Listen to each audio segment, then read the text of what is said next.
एके जया लाभाचिया आशा, करुनी धैर्य बाहूंचा भरवसा, घालीत षटकर्माच्या धारसा कर्मनिष्ठ।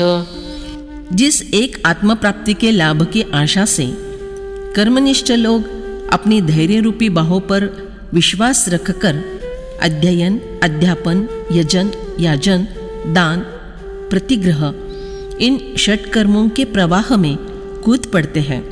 काजिये एकी वस्तू लागी, बाणवनी ज्ञानाची वज्रांगी, जुझत प्रपंचेसी समरंगी ज्ञानी येगा।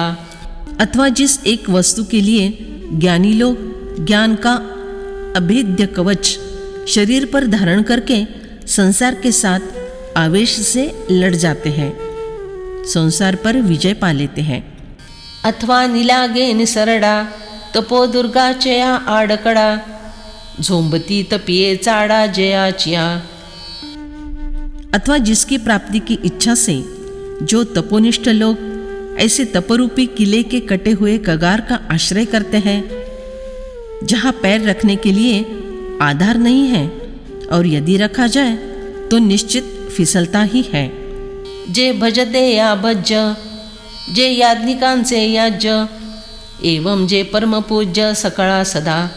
जो भक्तों के लिए भक्ति का विषय है, जो यज्ञ करने वालों के लिए यजन का विषय यज्ञ देवता है, इस प्रकार जो सभी लोगों के लिए कर्मनिष्ठ, ज्ञानी, तपस्वी, भक्त और याज्ञिक इनके लिए नित्य और परम सर्वश्रेष्ठ पूज्य है। तेचितो आपण स्वयं जाला गा निर्वाण, जे साधकांचे कारण सिद्ध तत्व। जो साधकों का साध्य है, जो सिद्ध लोगों का सिद्ध अर्थात स्वयंभू तत्व है, मोक्ष है। अरे वही ब्रह्म, वह योगी स्वयं बन गया है। म्हणोनी कर्मनिष्ठा वंद्यू, तो ज्ञानियासी वेद्यू, तापसियांचा आद्यू तपो नाथू। अतः वह योगी कर्मनिष्ठों के लिए वंदनीय होता है, ज्ञानियों के लिए ज्ञान का विषय और तपस्वियों के लिए आद्य तपस्वामी होता है। पै जीव परमात्म संगमा, जयाच्या येणे झाले मनोधर्मा, तो शरीरीची परिमहिमा ऐसी पावे। जीव और परमात्मा इनके संगम पर मतलब ऐक्य भाव पर जिसका मनोधर्म स्थिर हुआ है, मन से जीव परमात्मा ऐक्य जानकर अनुभव किया होता है, वह शरीरधारी होने पर भी ऐसी महिमा उसे प्राप्त होती है। म्हणोनी या कारणे तू ते मी सदा म्हणे, योगी होय अंतःकरणे पांडु कुमारा। अतः हे अर्जुन, इसी कारण से मैं तुम्हें निरंतर यह कह रहा हूँ कि तुम मन से योगी बनो। योगिनामपि सर्वेषां मद्गतेनान्तरात्मना, श्रद्धावान भजते यो मां समे युक्ततमो मतः। संपूर्ण योगियों में भी जो श्रद्धावान भक्त मुझमें तल्लीन हुए मन से मेरा भजन करता है, वह मेरे मत में सर्वश्रेष्ठ योगी है। अगा योगिया जो म्हणिजे, तो देवांचा देवो जाणिजे, आणि सुख सर्वस्व माझे चैतन्य तो। अरे जिसे योगी कहा जाता है वह देवों का देव है, ऐसा समझना चाहिए। वह मेरा सुख निदान और प्राण है। जया भजने भजावे, हे साधन जे आगवे, ते मीच झाला स्वभावे अखंडित। जिस भक्त के लिए भक्ति से मेरी आराधना करना, भक्त, भज्य, भजन, यह जो भक्ति साधन की त्रिपुटी है, उसके संबंध में सब कुछ मैं ही स्वाभाविकता से और निरंतर हो गया होता हूँ। मग ते या आम्हा प्रीतीचे स्वरूप बोली निर्वचे, ऐसे नव्हे गाते साचे सुभद्रापती। हे अर्जुन, उसमें और मुझ में परस्पर होने वाले प्रेम का स्वरूप शब्दों में कहा जाए ऐसा वह नहीं होता, यही सच्चाई है। ते या एकवटले या प्रेमा, जरी पाडे पाहिजे उपमा, तरी मी देह तो आत्मा हेची होये। यदि उस हमारे ऐक्य भाव के प्रेम के लिए कोई सुहावनी उपमा देकर देखना हो तो मैं देह और वह आत्मा है, यही हो सकती है। ऐसे भक्त चकोर चंद्रे तेथ त्रिभुवनैक नरेंद्रे ते या बोलिले गुण समुद्रे संजयो म्हणे। संजय कहते हैं, इस प्रकार भक्तरूपी चकोर के लिए चंद्रमा, त्रैलोक्य के एकमात्र सम्राट और गुणों के सागर होने वाले भगवान श्री कृष्ण ने तब ऐसा कहा। आदिला पासवने पार्था ऐकीजे ऐसी आस्था दृणावली होए यदुनाथा पाओ सरले।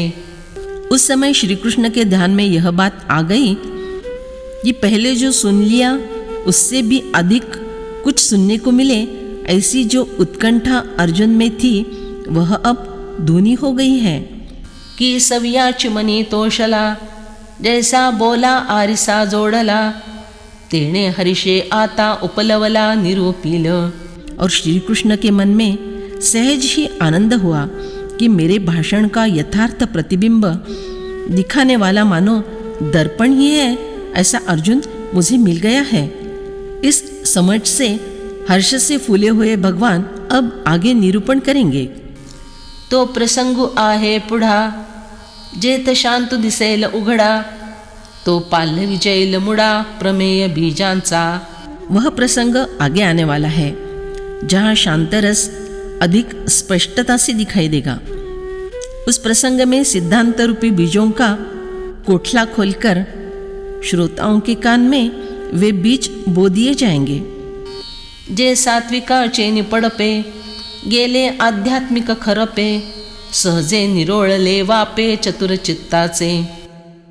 क्योंकि सात्विक भावरूपी वृष्टि से अंतःकरण रूपी भूमि में होने वाले वासना रूपी आध्यात्मिक ताप के ढेले फूट कर गल गए और श्रोताओं के मन बुद्धि की अधिकारी चित्त की क्यारियाँ बीज बोने के लिए सहज ही तैयार हो गई।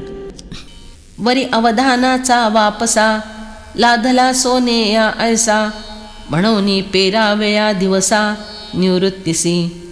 इसके अलावा और एक बात ऐसी हुई कि सोने जैसा अत्यंत इष्ट ऐसा एकाग्र श्रवण रूपी वापन बुआई करने लायक जमीन की उष्म स्थिति मिल गया। इसलिए निवृत्तिनाथ जी बीज बोने के लिए उत्साहित हो गए। ज्ञानदेवो म्हणे चाडे सद्गुरु केला मी कोडे माथा हात ठेविला ते पुढे बीच वाहिले। ज्ञानदेव कहते हैं, सद्गुरु श्री निवृत्तिनाथ जी ने बड़े प्यार से मुझे बीज बोने के काम में आने वाला वह चोंगा बनाया है जिसमें डालकर बीज बोए जाते हैं। उन्होंने मेरे मस्तक पर हाथ रखा, मतलब सच में इस पात्र में बीज ही डाल दिए हैं। म्हणोनी येणे मुखे जय जैनिके ते संतांच्या हृदयी लागे हे असो सांगैन श्रीरंगे बोलिले जे। इसलिए मेरे इस मुख से जो बातें निकलती हैं वे सब संतों के हृदय में अच्छी तरह जम जाती हैं, संतों को प्रिय लगती हैं। यह रूपक बस हो गया। अब भगवान श्री कृष्ण ने जो कहा वही बतलाऊंगा। ते मनाच्या कानी ऐकावे बोल बुद्धीच्या डोळा देखावे हे साठो वाटी घ्यावे चित्ताचे आ। श्रोताओं को वे सारी बातें मन के कानों से सुननी चाहिए, मतलब मन एकाग्र करके कर्णेंद्रिय के स्थान पर लाकर सुननी चाहिए। वे बोल बुद्धि की आंखों से देखने चाहिए, अर्थात बुद्धि को शब्द के अर्थ का निश्चित ज्ञान हो जाना चाहिए। ये बोल चित्त के बदले में लेने चाहिए। अवधानाचे निहाते नेया हृदया आतवते हे रिझवितील आयणिते सज्जनांचिये। यदि ये बोल एकाग्र श्रवण रूपी हाथ से हृदय के भीतर ले जाओगे तो वे सज्जनों की मति को आनंद देंगे। हे स्वहिता ते नीचविती परिणामा ते जीवविती सुखाची वाहविती लाखवली जीवा। ये बोल नित्य ही आत्महित को जन्म देते हैं, पूर्णावस्था को ब्रह्म स्थिति को जीवित रखते हैं, जीव पर आत्मसुख की लखौरी चढ़वाते हैं। आता अर्जुने सिजे मुकुंदे नागर बोली जैल विनोदे ते ओवियेचे निबंधे सांगेन मी। अब अर्जुन के साथ भगवान श्री कृष्ण जो सुसंस्कृत और लीलया संभाषण करेंगे वह मैं श्रोताओं को ओवी छंद में बतलाऊंगा। ते आरुष्य गोष्टी परी वस्तू करी भेटी, जीवा ब्रह्म उठा उठी करू निघाली। वह बात लगती तो सामान्य है, परंतु ब्रह्म वस्तु से जीव की भेंट करा देती है और उसे तत्काल ब्रह्म बना डालती है। देहेची चैतन्य आते, ते षष्ठामाची ध्वनिते, ते चावळूनी अनंते संपविला। शरीर के द्वारा ही ब्रह्म प्राप्ति कर ले सकते हैं, ऐसा अभिप्राय इस छठे अध्याय में बतलाकर भगवान श्री कृष्ण ने उस अध्याय की समाप्ति कर दी। श्री निवृत्ती पदरजकण, आता सिरी वंदवनी आपण, ऐका पुढील विवंचन ज्ञान देवो म्हणे। श्री निवृत्तिनाथ जी की चरण धूलि अपने मस्तक पर धारण करके श्री ज्ञानदेव कहते हैं, आगे का विवेचन बतलाता हूँ, सुनो। हरि ओम तत्सदिति श्रीमद्भगवद्गीता सुपनिषत्सु ब्रह्मविद्यायां योगशास्त्रे श्रीकृष्णार्जुन संवादे आत्मसंयम योगो नाम षष्ठोऽध्यायः। इस प्रकार ओम तत्सत इन भगवन नामों के उच्चारण पूर्वक ब्रह्म विद्या और योग शास्त्र में श्रीमद् भगवद गीतोपनिषद रूप श्री कृष्णार्जुन संवाद में आत्मसंयम योग नामक छठा अध्याय पूर्ण हुआ।